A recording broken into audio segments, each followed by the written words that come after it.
ऐसे बहुत से फ्रेंड्स का क्वेश्चन है, हिबिस्कस प्लांट पे अच्छी फ्लावरिंग नहीं होती। तो आज मैं कुछ कंडीशन ऐसे बताऊंगी जिनसे प्लांट में बढ़िया से फ्लावरिंग होगी, और कुछ ऐसे फर्टिलाइज़र्स के बारे में बताऊंगी जिससे प्लांट में बढ़िया से फ्लावरिंग होती है। और अच्छी फ्लावरिंग के लिए प्लांट की अच्छी देखभाल करना पड़ता है, प्लांट को अच्छा न्यूट्रिशन देना पड़ता है। तो हमारे जो हिबिस्कस होते हैं हेवी फीडर प्लांट होते हैं।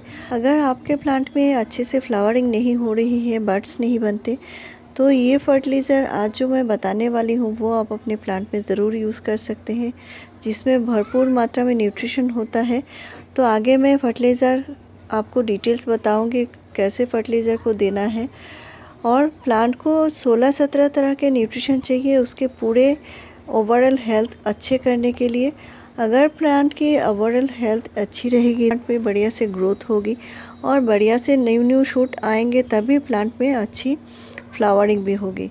तो आप देख सकते हैं मेरे प्लांट में एक या दो ब्रांच नहीं है, कई सारे ब्रांचेस हैं, यानी पूरे प्लांट में भरपूर मात्रा में न्यू रूट्स हैं। जिस फर्टिलाइज़र की बात करूंगी वो फर्टिलाइज़र देने से प्लांट में ग्रोथ होगी, साथ में बहुत सारा बड्स बनेंगे।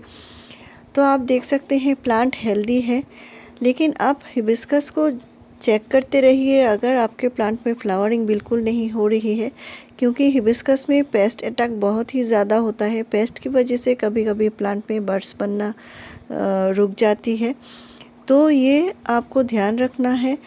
तो देसी हिबिस्कस भी बहुत ही बढ़िया से फ्लावरिंग करता है, लेकिन इसको पूरे दिन का धूप देना चाहिए। पूरे नहीं तो कम से कम 7 से 8 घंटे का धूप देने की ज़रूर कोशिश कीजिए। और अगर हाइब्रिड हिबिस्कस है तो 5 से 6 घंटे का धूप काफ़ी है। और अगर आपके प्लांट में एक या दो ब्रांचेस हैं तो इसमें बहुत सारे फ्लावर्स आएंगे, ऐसे सोचना ठीक नहीं होता, क्योंकि प्लांट को पहले हमें घना बनाना होगा, बुशी बनाना होगा। तो इसके लिए मैं ये छोटे से प्लांट को पिंचिंग कर रही हूँ। अगर आपका प्लांट बड़ा है तो इसको ऊपर के टिप के पोर्शन को थोड़ा थोड़ा काट दीजिए, यानी कैंची से ट्रिमिंग कर दीजिए। तो ट्रिमिंग करने से भी प्लांट में न्यू शूट आते हैं और बड्स बनते हैं। और मैंने यहाँ पे नाखून से पिंचिंग किया है, और इससे क्या होगा, इसमें नए नए शूट बनेंगे। दो पत्तियों के साइड से 2 शूट आएंगे, तो इसमें फ्लावर भी ज़्यादा आएगी। तो इस तरह से प्लांट को बुशी करने से, प्लांट पे न्यू शूट आने से प्लांट में ज़्यादा फ्लावर्स भी आते हैं। तो इसके लिए प्लांट में ब्रांचेस ज़्यादा होना ज़रूरी है। और हाइब्रिड हिबिस्कस जो मैं लगाती हूँ वो बहुत बड़े पॉट में नहीं लगाती, छोटे पॉट में लगाती हूँ। तो छोटे पॉट में देने से क्या होता है, एक तो मिट्टी का प्रॉब्लम नहीं होता, प्लांट में फंगस का प्रॉब्लम नहीं होता। दूसरा होता है, जो प्लांट जब इसके रूट को फैलाता है तो वो बहुत ही जल्दी रूट बाउंड हो जाता है, और हिबिस्कस में रूट बाउंड होने से ज़्यादा फ्लावरिंग होती है। और पानी जब भी प्लांट को देना है तो एक बार पानी देने के बाद पॉट की मिट्टी एक बार सूख जाए, इसके बाद ही प्लांट में फिर से पानी देना है। और ज़्यादा पानी की वजह से भी कभी कभी प्लांट में बड्स बनने की प्रॉब्लम होती है। तो आज जो फर्टिलाइज़र के बारे में बताऊंगी वो फ्लावरिंग के लिए बहुत ही बढ़िया फर्टिलाइज़र है, और इसमें भरपूर मात्रा में न्यूट्रिशन है। तो इस फर्टिलाइज़र को बनाने में कोई झंझट नहीं है, घर का सामान से ही ये फर्टिलाइज़र बन जाएगा, और सभी के घर में ये मिलता भी है। तो ये ऑर्गेनिक फर्टिलाइज़र है, इसके लिए आप अपने सारे प्लांट को दे पाएंगे, और इसमें भरपूर मात्रा में पोटाशियम, मैग्नीशियम, मैंगनीज़ और ऐसे बहुत सारे पोषक तत्व होते हैं जो हम फेंक देते हैं, क्योंकि इनके गुणों के बारे में अक्सर हमें पता नहीं होता। और ये फर्टिलाइज़र जो होते हैं प्लांट के लिए बहुत ही ज़रूरी होता है। ये ऑर्गेनिक है, तो ऑर्गेनिक है तो आपको टाइम टू टाइम इनको यूज़ करना पड़ेगा, यानी आप 10 डेज़ के गैप में इनको अपने प्लांट में दे सकेंगे, और इनका कोई साइड इफ़ेक्ट नहीं है। तो ये है जो खीरा होता है, ये है खीरा। तो खीरे का जो फर्टिलाइज़र आज हम बनाएंगे, और बहुत ही आसान है इसको बनाना, अपने सारे ही प्लांट में यूज़ कर पाएंगे। और सबसे बढ़िया जो बात होती है, ये जो छिलके होते हैं ये बहुत ही काम की चीज़ होते हैं, इनसे हम भरपूर मात्रा में प्लांट में फ्लावरिंग ले सकते हैं। तो इतने बढ़िया फर्टिलाइज़र आपने शायद पहले यूज़ नहीं किए होंगे। और ये देखिए, इसको मैंने यहाँ पे 500 ml पानी लिया है और एक खीरे का छिलका है।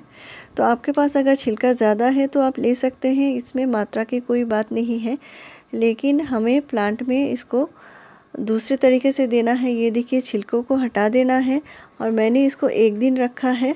तो गर्मी है तो 1 दिन काफ़ी होता है, ठंडी में आप 2-3 दिन रख सकते हैं। इस तरह कांच के जार में रखेंगे तो कभी भी ख़राब नहीं होगा। और दूसरा है ये नींबू के छिलके। तो नींबू के छिलके में क्या होता है, भरपूर मात्रा में विटामिन सी होता है और ये मिट्टी को एसिडिक बनाता है। और खीरे के छिलके में भरपूर मात्रा में पोटेशियम होता है, मैग्नीशियम होता है और मैंगनीज भी होता है और बहुत सारे ऐसे पोषक तत्व इसमें होते हैं। साथ में ये है, मैंने प्याज के छिलके का फर्टिलाइज़र लिया है। इसको मैं बोतल में बनाकर रख देती हूँ, ये ख़राब बिल्कुल नहीं होता और ये भी पोषक तत्व से भरा हुआ है। इसका जो लिक्विड मैं फर्टिलाइज़र अपने प्लांट में हमेशा देती हूँ। फ्लावरिंग प्लांट में ये बहुत ही कारगर चीज़ है फ्लावर लाने के लिए। तो इसको मैंने तीनों ही फर्टिलाइज़र मिला दिया है।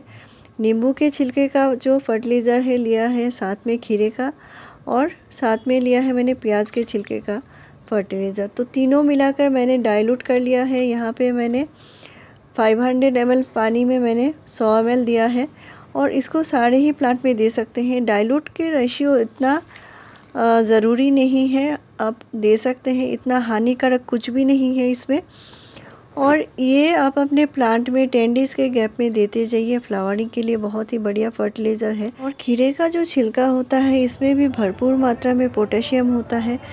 तो इसे अपने फ्रूटिंग प्लांट में, वेजिटेबल प्लांट में और फ्लावरिंग प्लांट में, तीनों ही तरह के प्लांट में दे सकते हैं और बहुत बढ़िया रिज़ल्ट पा सकते हैं। तो मेरे चैनल में फ्रेंड्स आपको ऐसे ही बढ़िया जानकारी मिलती रहेगी। मेरे चैनल को ज़रूर सब्सक्राइब कीजिए, लाइक शेयर और कमेंट कीजिए। वीडियो पूरा देखने के लिए थैंक यू।